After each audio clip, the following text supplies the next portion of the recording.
Olá, sejam muito bem-vindos a mais um episódio do programa O Manifesto. Eu sou a Larissa, esse é o meu pai Célio e hoje nós temos uma convidada muito especial no programa que é a professora Terezinha. Professora Terezinha, eu gostaria que você fizesse uma breve apresentação da sua pessoa para que a nossa audiência conhecesse essa mulher tão importante na cidade de Blumenau e falasse um pouco da sua trajetória para nós. Bem, eu sou a professora Terezinha Cardoso, eu sou formada em Ciências Sociais, eu tenho pós em Educação Sexual, mestrado em Sociologia Política e doutorado em Filosofia Política. E eu já lecionei nas escolas públicas, privadas, universidades de Blumenau e leciono ainda no estado há 35 anos. Eu trabalho sobre questão de gênero, sobre a questão da mulher na política, sobre esses grupos, que a gente tem na internet, sobre questões de adolescente. Já fui, na verdade, vereadora suplente em Blumenau, fui candidata 2 vezes a vereadora. Enfim, já fiz de tudo um pouco. E hoje, então, nós convidamos a professora Terezinha para discutir um tema que está super em alta, que é a questão dos Red Pill, manosfera, esses movimentos, o que esses movimentos podem ter de relação, com grupos neonazistas da extrema-direita e em que tudo isso implica, na violência contra a mulher, por que a gente está vendo tantos números aí alarmantes, de feminicídios, por que a gente está vendo, então, esses números aumentarem e o ódio contra a mulher sendo propagado na internet, no ambiente virtual. Então, eu penso que nós poderíamos começar a discutir o tema fazendo um apanhado histórico aí sobre a história da mulher, como que a mulher então chega até essa posição,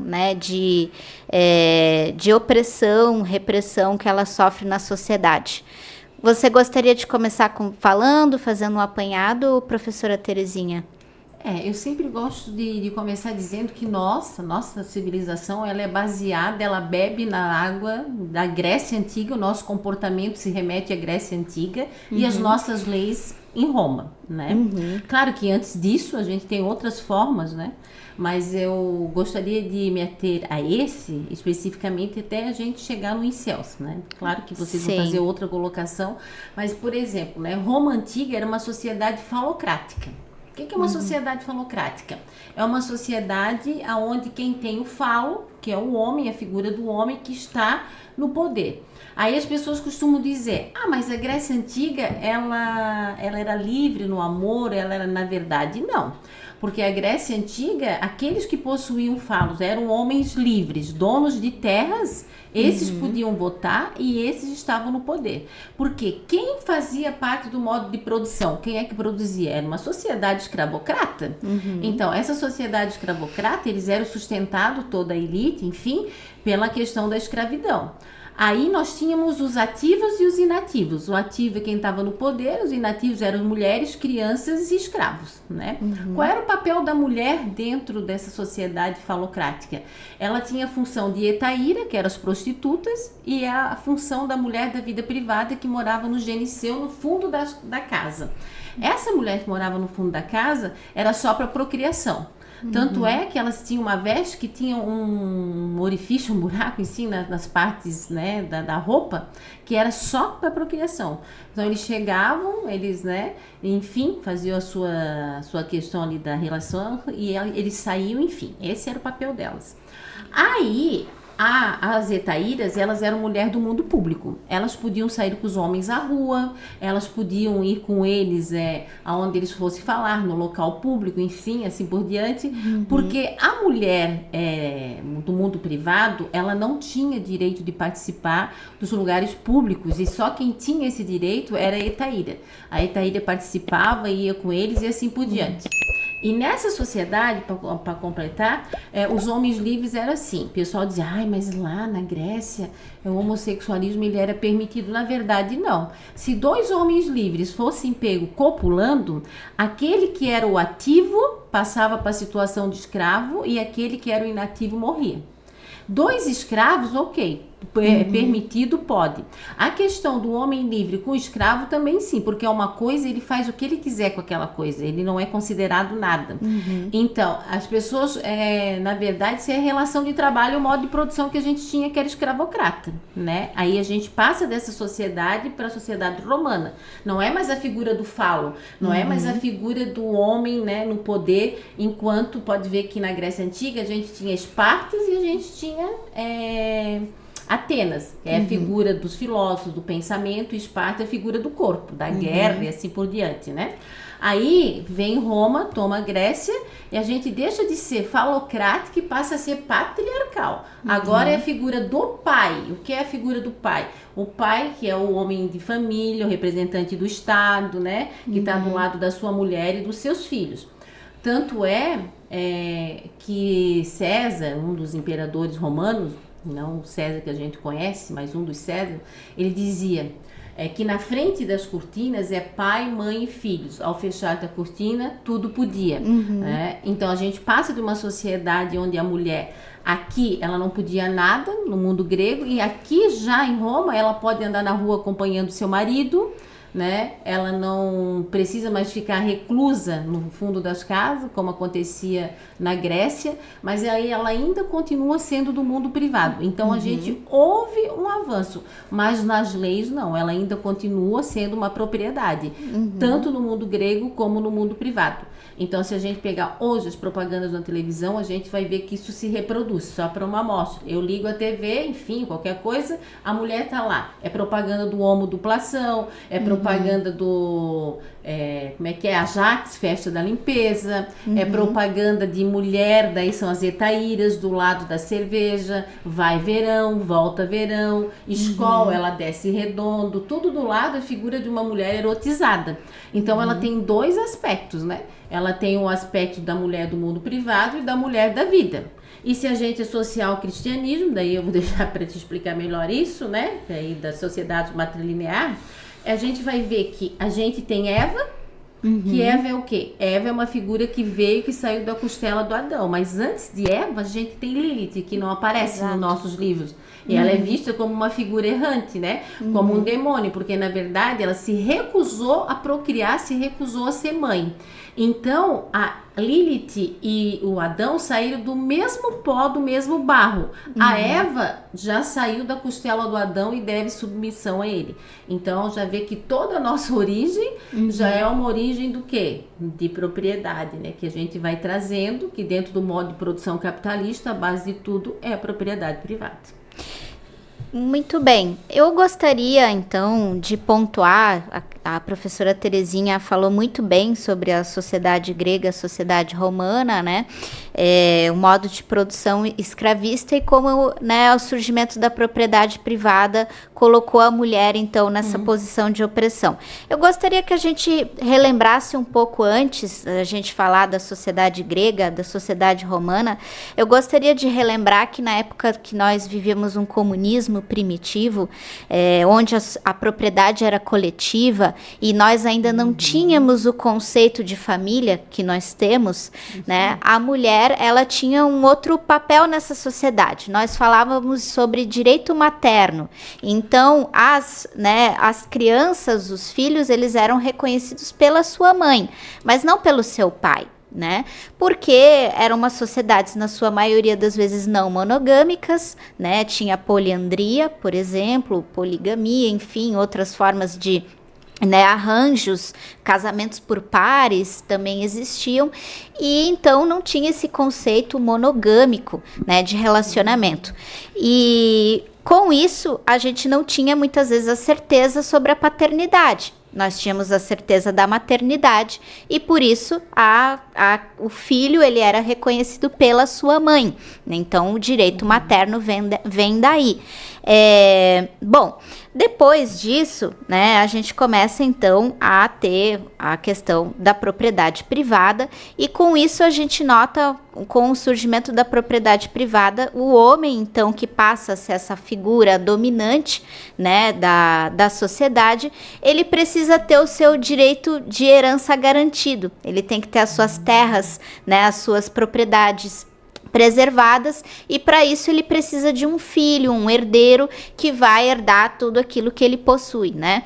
Para isso então que começam a surgir os casamentos monogâmicos. A mulher então ela tem que ser submetida a ter um casamento exclusivo com aquele homem, mas não significa que aquele homem não terá relacionamentos com outras mulheres, mas aquela mulher ela tem que ser esposa daquele homem em específico, porque tem que se garantir que o filho que aquele homem terá, né, que aquela mulher irá gerar, aquela criança, tem que ser daquele homem em específico para garantir o direito à herança. E aí a gente surge esse conceito monogâmico de família, o surgimento da família monogâmica, da propriedade privada e do Estado, né? A gente tem uma obra que eu gosto muito, que é a obra do Engels, né?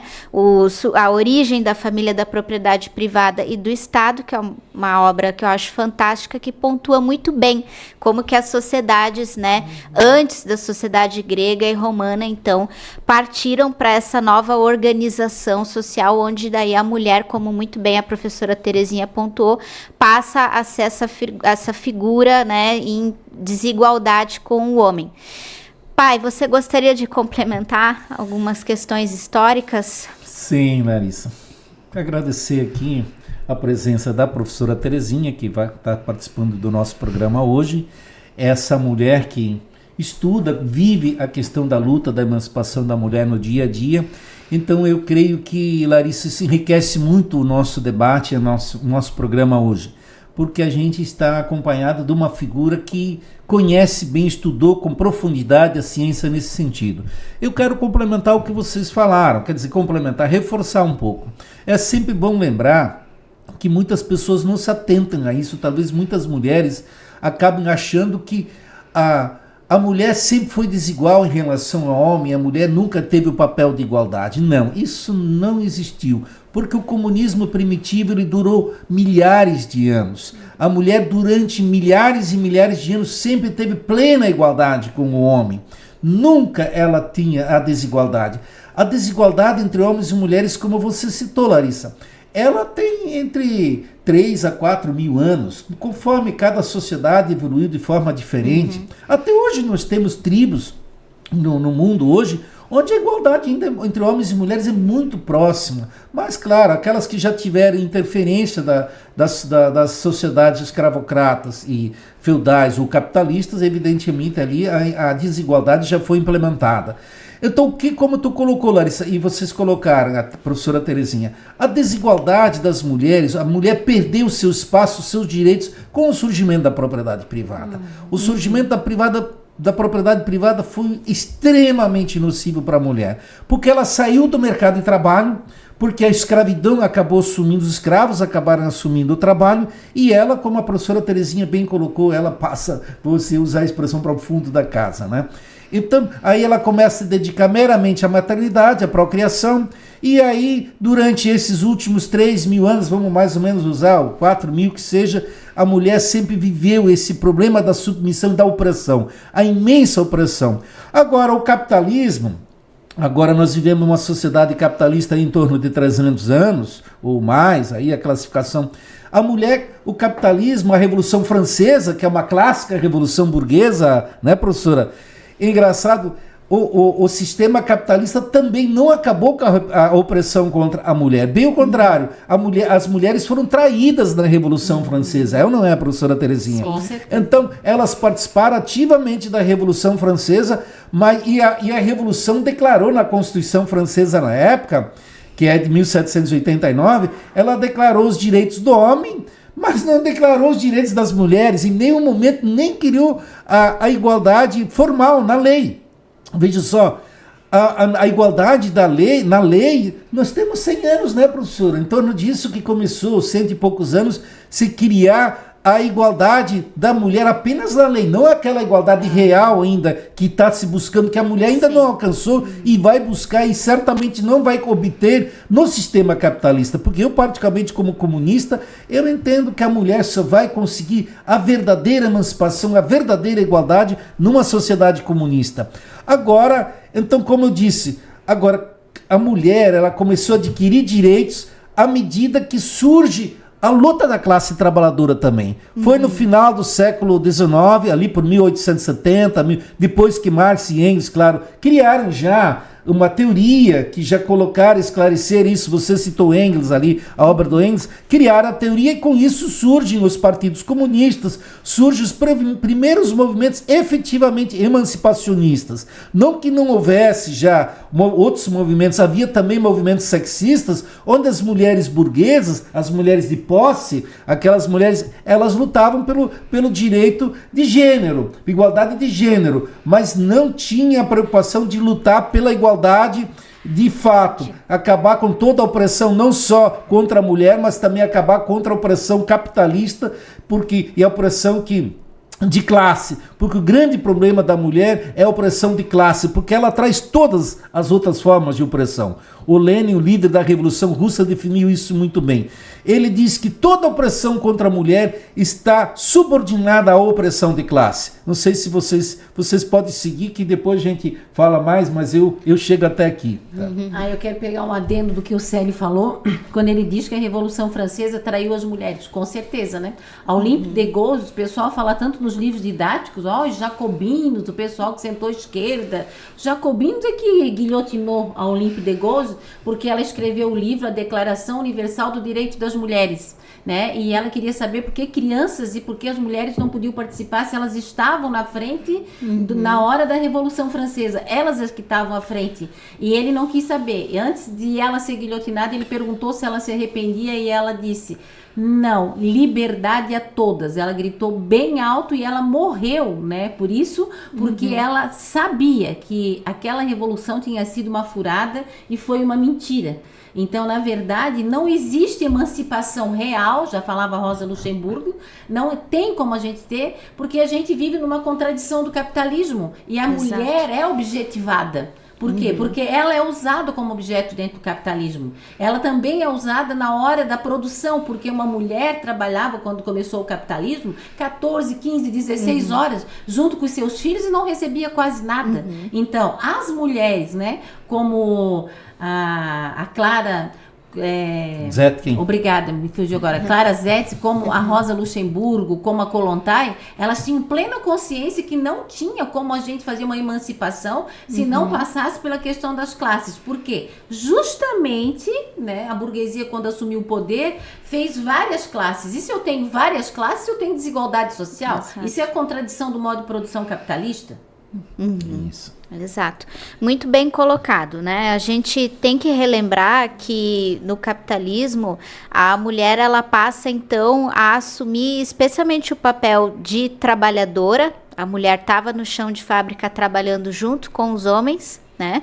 E a mulher também ainda tem o seu papel de gerar e produzir, né, gerar a vida para o capitalismo, porque era um momento, especialmente o capitalismo ali no seu, na Revolução Industrial, precisava de muita mão de obra para as indústrias. Então a mulher ela tinha que estar, né, o tempo todo grávida, gerando filhos, e aí uma série de consequências também partem a partir daí, né? Por exemplo, a ilegalidade do aborto, né, a mulher perde esse direito, né, justamente porque eles precisam que a mulher cumpra esse papel de parideira social. Mas muito bem, agora eu gostaria que então a gente se encaminhasse para a atualidade, né? O que nós podemos falar sobre os movimentos Red Pill, Incel, MGTOW, né? Temos aí vários desses movimentos que estão crescendo aí nessas... Primeiro eles começaram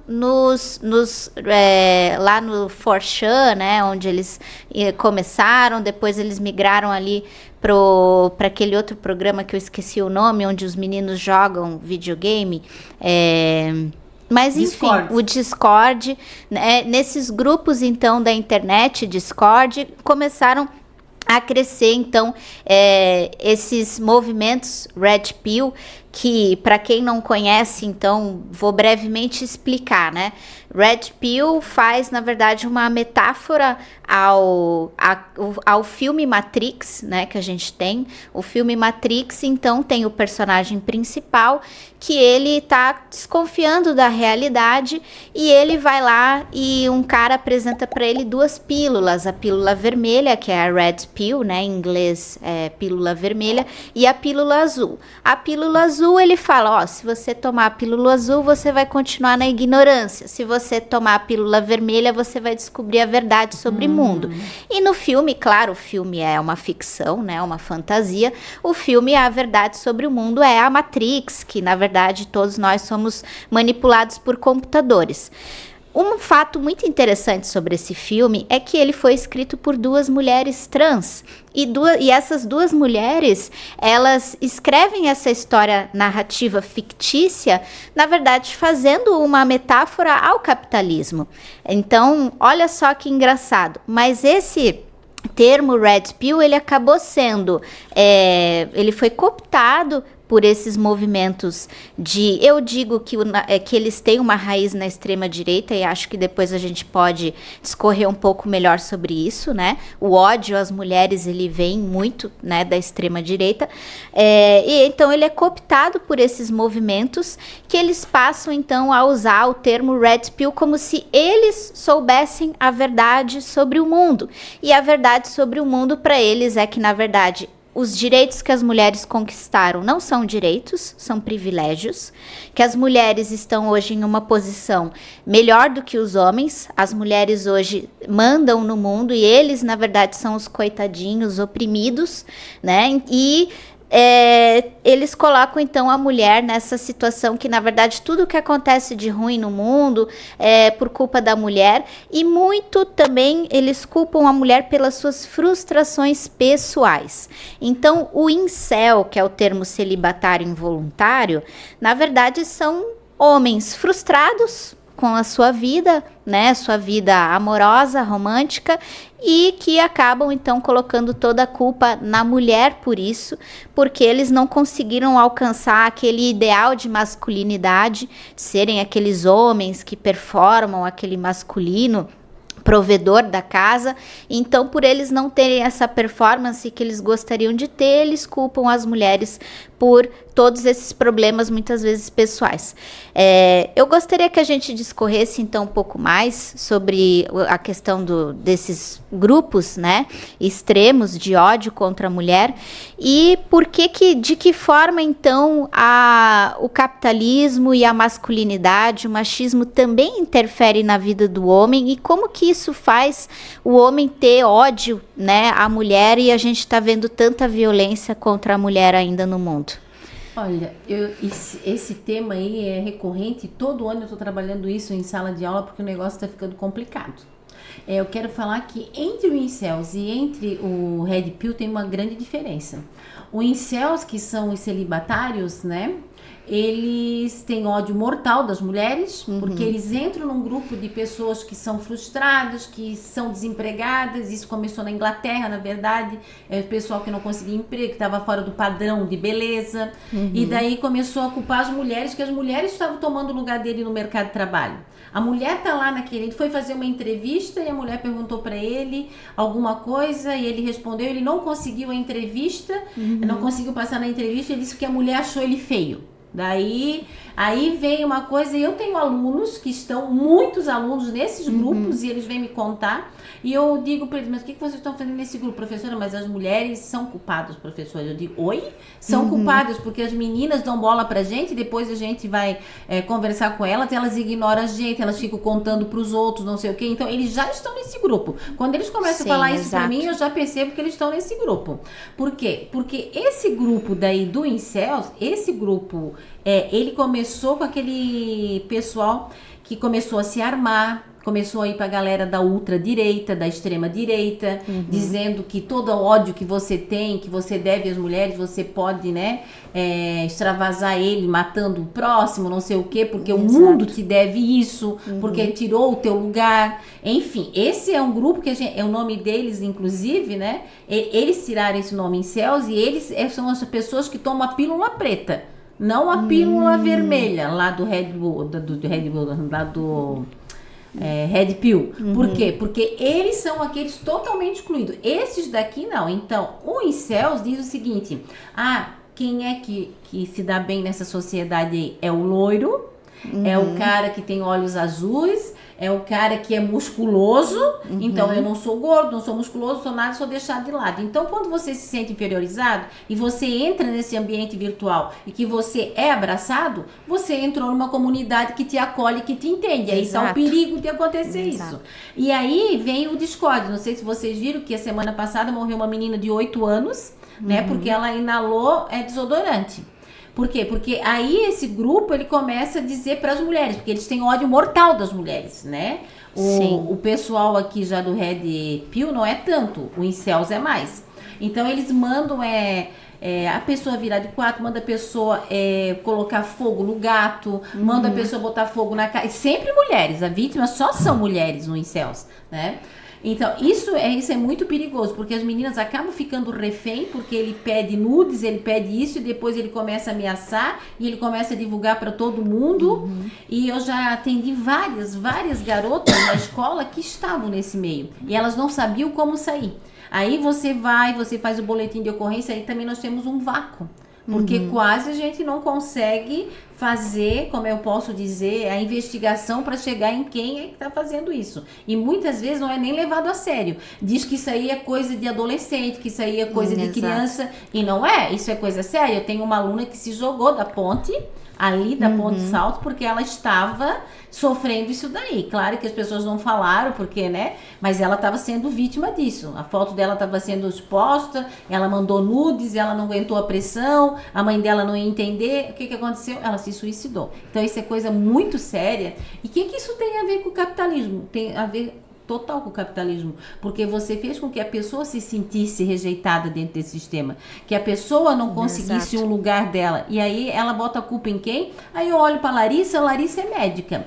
A Larissa, não sei, tem 26, 28 anos, eu não sei, mas eu também tenho, o Célio é homem, e o Célio não conseguiu a mesma coisa que a Larissa. Por quê? Que ela consegue e tu não? Aí tu fica com ódio dela, tu fica com ódio das mulheres, quando na verdade quem faz tudo isso são as contradições do sistema capitalista. E como dizia o novo Marx, né? O jovem Marx, não o novo Marx, isso é o quê? Isso é a objetivação, isso é, na verdade, a coisificação das pessoas.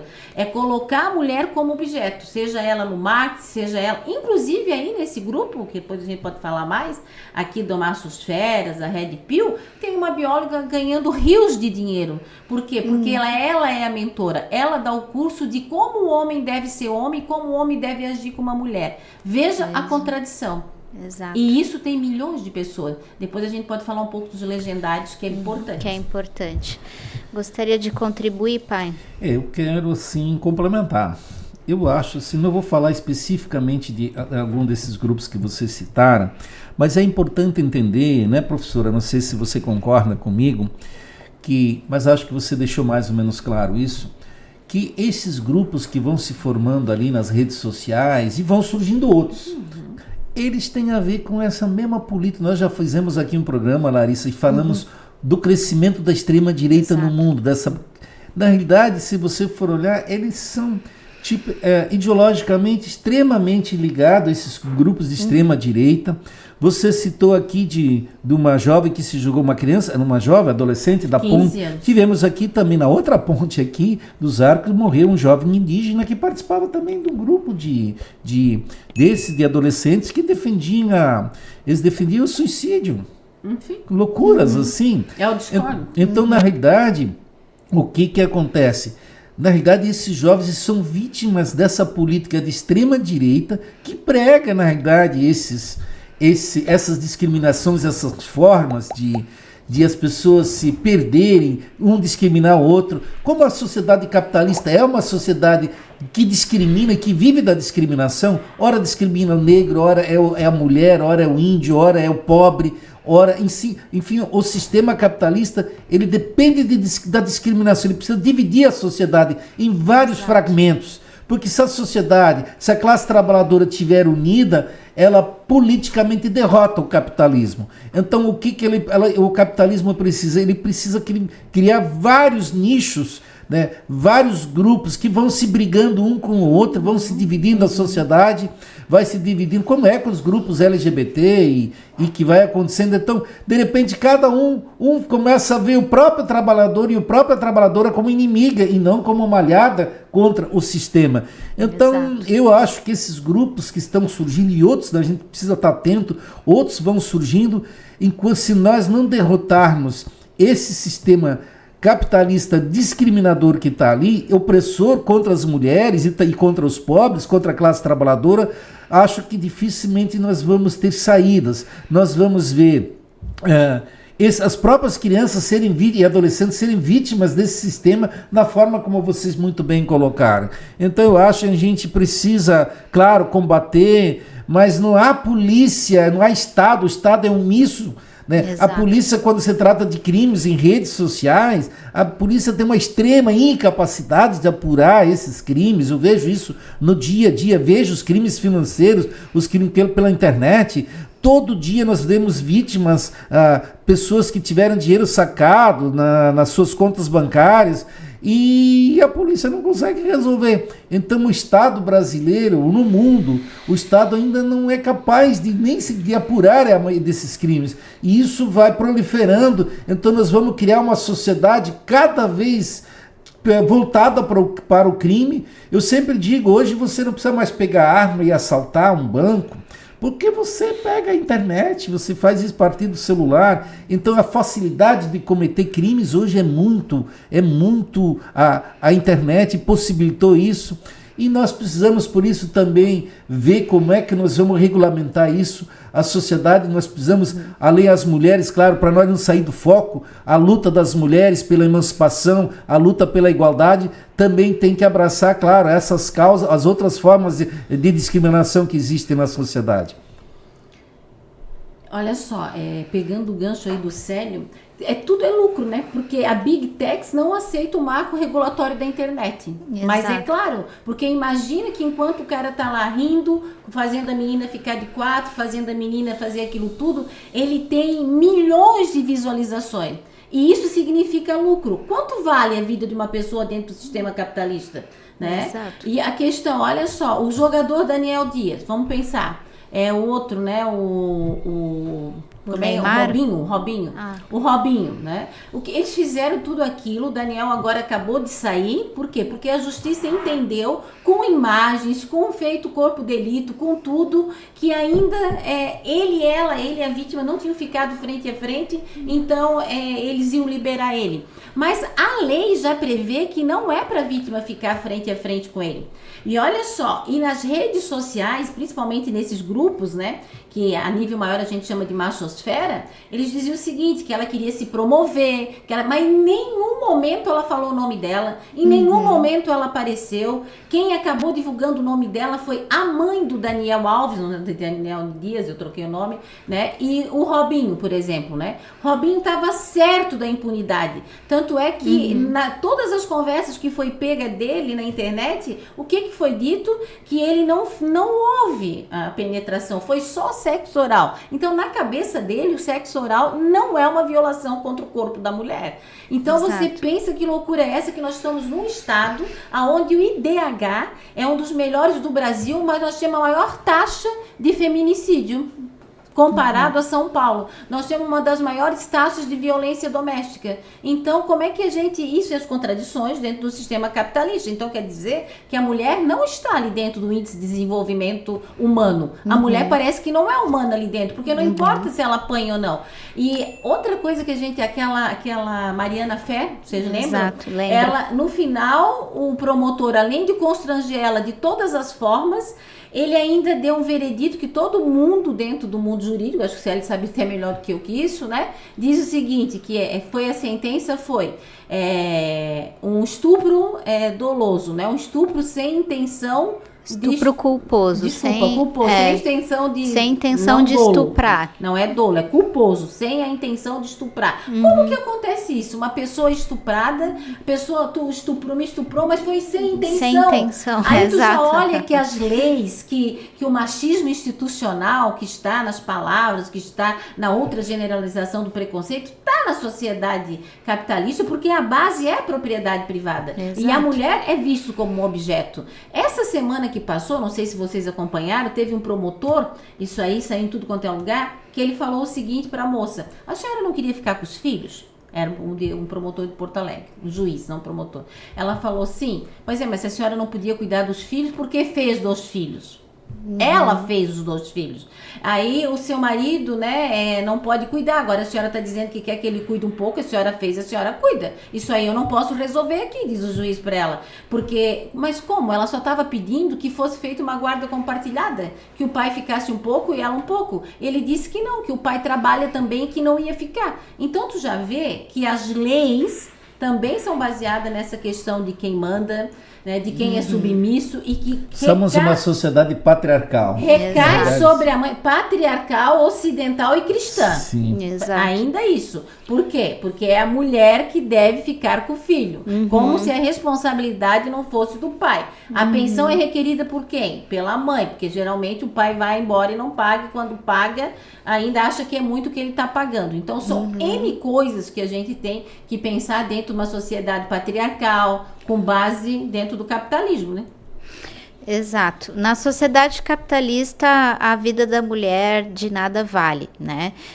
A Terezinha citou o caso da Mariana Ferrer, né, que ela foi humilhada, né, e tinham provas, foi encontrado o sêmen do rapaz nas roupas íntimas dela, tinham inúmeras provas e mesmo assim ainda ela conseguiu foi o advogado, se eu não me engano, né, da parte do réu que humilhou ela, né, naquela audiência. A moça sai chorando completamente, além de ter sofrido um crime tão hediondo como estupro, ela foi humilhada, né, e foi ainda colocado vídeo nas redes sociais, de tudo, violência, tudo. Outro caso que também eu me veio na cabeça agora, que a gente pode comentar, é aquele caso que inclusive aconteceu aqui em Santa Catarina, daquela menina de 11 anos que engravidou. E as promotoras, né, então é um sistema que as mulheres mesmo estão contra as mulheres não compreendem, né, a questão da opressão contra a mulher e também participam dessa opressão conjunta, que promotoras queriam que uma criança de 11 anos tivesse gerasse uma vida, tivesse um parto. Você poderia aguentar um pouquinho mais, dizia a promotora pra ela. Ela tem 11 anos. 11 anos. Biologicamente, uma criança de 11 anos não tem como suportar um parto. É demais para uma criança isso. Então, olha o quanto é cruel esse sistema para as mulheres, né? Eu vou te falar mais, Larissa. Aqui no Santo Antônio, você é médica, você sabe mais do que eu nessa questão. Eu levei umas ex-alunas minhas ali que tinham sido abusadas para fazer um aborto, enfim, legal, coisa e tal, porque elas eram muito crianças, não tinham condições. A gente não conseguiu, porque os médicos diziam que era contra a religião deles, contra a crença deles. E eles não fizeram, a gente teve que levar elas para Florianópolis para fazer lá. Para conseguir fazer. Então, veja bem, afinal de contas, o que está acima? Você é uma médica, você faz um juramento, você está ali, ou é a sua crença? Né? Então, a questão do fundamentalismo dentro do capitalismo, sério, complica ainda mais a situação das mulheres. Com certeza. Porque a própria mulher diz, essa semana mesmo uma aluna minha disse para mim o seguinte: professora, mas ela tá grávida, quem mandou ela não se cuidar? Quer dizer, é só a menina que tem que se cuidar. O rapaz não tem que se cuidar, a gente não precisa. Assim como o menino também é educado, quando tu começou lá no início, que é homem não chora, né? Segura tuas lágrimas, senta como um menino. Você me permite uma parte? Sim, por favor. Terezinha, eu vejo sim, isso vejo no nosso Congresso Nacional, na nossa Câmara Federal. Hoje não existe clima para as mulheres aprovar qualquer lei que seja progressista, que seja avançada, que atenda aos anseios das mulheres.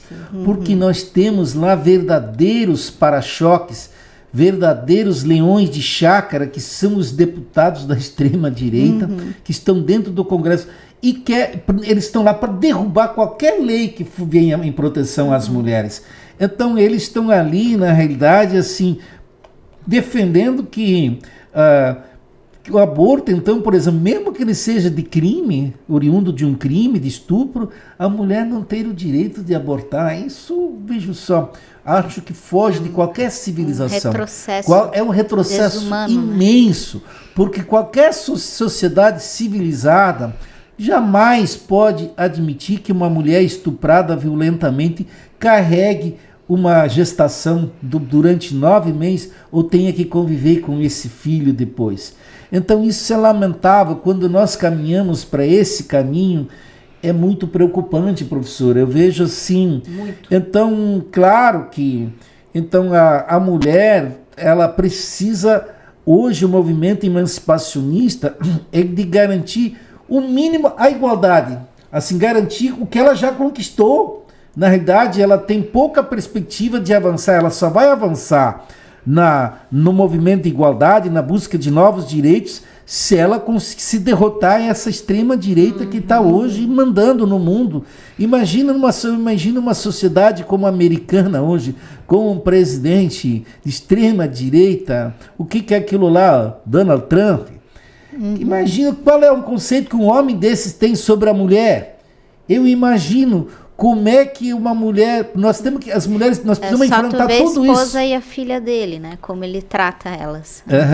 Então eu vejo assim, as mulheres, elas têm dias difíceis pela frente. Não só as mulheres, nós homens, quem defende a luta das mulheres, quem quer que a mulher... Porque eu acredito que não existe como construir uma sociedade mais justa, igualitária. Não tem como construir o socialismo sem a participação da mulher. A mulher é a maioria na sociedade, inclusive, mas mesmo que fosse a metade, você não tem como excluir a metade da sociedade numa nova sociedade. Não existe nem para construir, para nada. Na realidade, qualquer direito, seja para a classe trabalhadora, seja qualquer direito de participação de lucro, de melhorar a legislação que está aí, nós sempre dependemos da mulher. A mulher foi eu vejo assim, os direitos que os trabalhadores conquistaram no mundo, teve imensa participação da mulher, professora Terezinha, foi ou não foi? Sim, por exemplo, o direito da maternidade, a licença maternidade, o direito à redução da jornada de trabalho. Veja só, as grandes lutas, lembra do Dia Internacional da Mulher, a própria origem, a queima das mulheres da fábrica lá da greve de Nova York, é isso? Essas coisas foram as mulheres que estavam na linha de frente. Falamos antes da Revolução Francesa e a Revolução Russa, o que foi? A Revolução Russa, as mulheres também, ela estourou a partir de uma greve.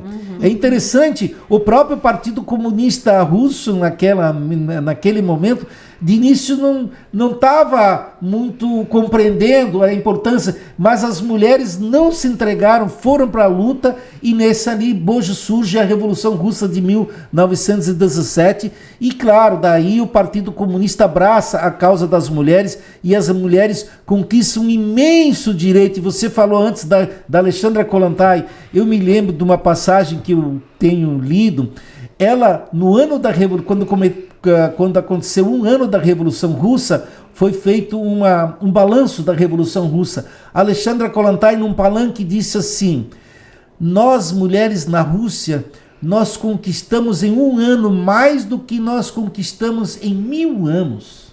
Olha só, 1000 anos de sofrimento e opressão, só em 1 ano aqui na Rússia nós conquistamos mais. Claro, porque se colocou para baixo a velha legislação. A mulher, por exemplo, lá na Rússia não tinha qualquer direito à legislação, como nos outros países. Né? A gente sabe que as mulheres não tinham nenhuma lei de igualdade, e a Revolução Francesa, como nós falamos antes, não lhes garantiu isso. Então nós chegamos nas revoluções socialistas, onde as mulheres não tinham nem o sufrágio universal. A Revolução Francesa traiu o voto das mulheres. Depois tentaram criar o voto mais tarde, no final do século XIX, o voto da mulher, mas quiseram só dar para a mulher rica. A mulher trabalhadora ficou sem, não teve sufrágio universal. Aí quem fez a grande luta foram as mulheres que fizeram a grande luta pelo sufrágio universal. É importante que as mulheres hoje que podem ir no dia das eleições irem votar, é que elas entendam que teve lá atrás o movimento sufragista, ou seja, o direito de voto, e foram as mulheres que estavam na linha de frente. Então, nas grandes batalhas desse último século, sempre as mulheres estavam na linha de frente, e isso nós não podemos perder de vista. E eu vejo também, para superar essa discriminação que existe hoje na internet, esses grupos que vocês citaram, vai ter que ser mais uma vez as mulheres que vão fazer essa luta na linha de frente para a gente combater esse obscurantismo, porque daí é um obscurantismo enorme que está ali dentro da internet, nesses grupos. E o obscurantismo da extrema-direita política tem que ser combatido hoje, porque eles são os principais que estão ali para tirar os direitos das mulheres e elegem a mulher como inimiga. Isso é um absurdo, uma sociedade bárbara que prega isso. Célio, tu me Pode permite? falar, Terezinha. Tu falou uma coisa que eu me lembrei de duas coisas muito importantes, até anotei aqui. Uma é o Estatuto do Nascedor, né, que ele não foi aprovado porque as mulheres saíram à rua, né, se movimentaram muito rapidamente, que é essa questão do artigo 180, que eles querem proibir todo e qualquer tipo de aborto no Brasil. Imagina, então se o médico diz para mim que se eu tiver um filho eu posso morrer no parto, eu tenho 2 filhos em casa, eu não vou poder abortar. Então meus 2 filhos vão poder ficar lá sem mãe, né? Pode ficar órfão, enfim.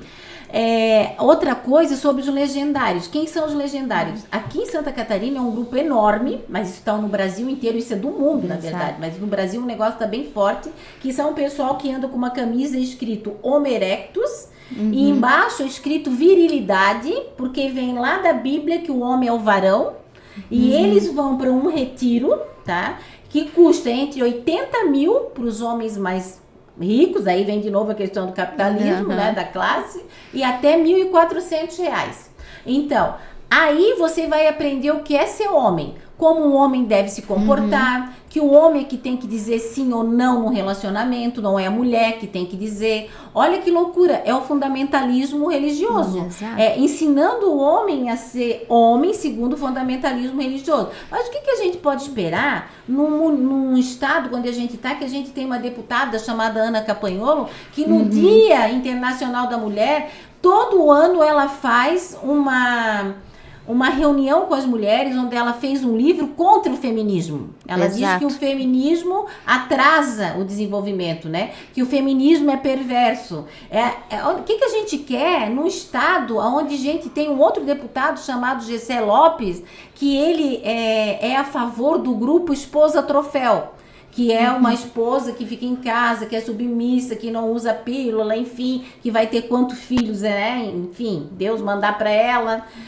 E ele diz o seguinte, que a Maria da Penha não é a inocente da história. Ele homenageou o marido dela. O marido dela foi que ganhou, né, um espaço para falar. Ele diz que a história tem 2 verdades. Quer dizer, ele nega a história da Maria da Penha e reforça a história de quem? Do cara que fez a Maria da Penha ficar na cadeira de roda. Isso é um absurdo. Aí você pensa que essas pessoas tinham um mito que dizia que teve 4 filhos e o 5º ele teve uma fraquejada e veio uma filha.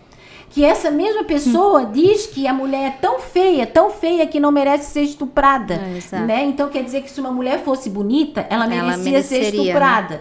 Mas enfim, e que rolou um clima entre as crianças, né? Que ele viu. Da pedofilia lá. Então, a gente tá assim vendo indícios, só para confirmar e afirmar o que tu falou, que é isso. A mulher, ao mesmo tempo que ela vai para a rua, ela luta pelos seus direitos. Quando eles vêm com o Estatuto do Nascedor, mas ao mesmo tempo tem mulheres lá dentro como, né, a Damares Alves, como a Zanata da Tiara, como que elas votam contra as conquistas que as mulheres tiveram. Mas alguém tem que avisar para elas que elas só estão ali hoje num espaço onde elas podem falar, num espaço de poder, por causa do movimento feminista. O movimento feminista quer igualdade entre homens e mulheres. Não é femista. Eles confundem o feminismo, quer ser superior. O masculinismo quer ser superior. Nós não queremos ser superior a ninguém. A gente só quer ter os mesmos direitos que os homens. Exato.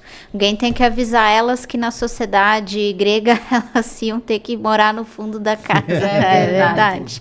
Bom, e na Idade Média elas iriam para a fogueira. Elas iriam para a fogueira. Acho que é nós que ia pra fogueira, né? As bruxas. Bom, então vocês gostariam de complementar alguma em relação à discussão? Rapidinho, pode ser? Pode Você falar. quer encerrar o programa? Isso, acho que a gente pode ir para o encerramento. Sim.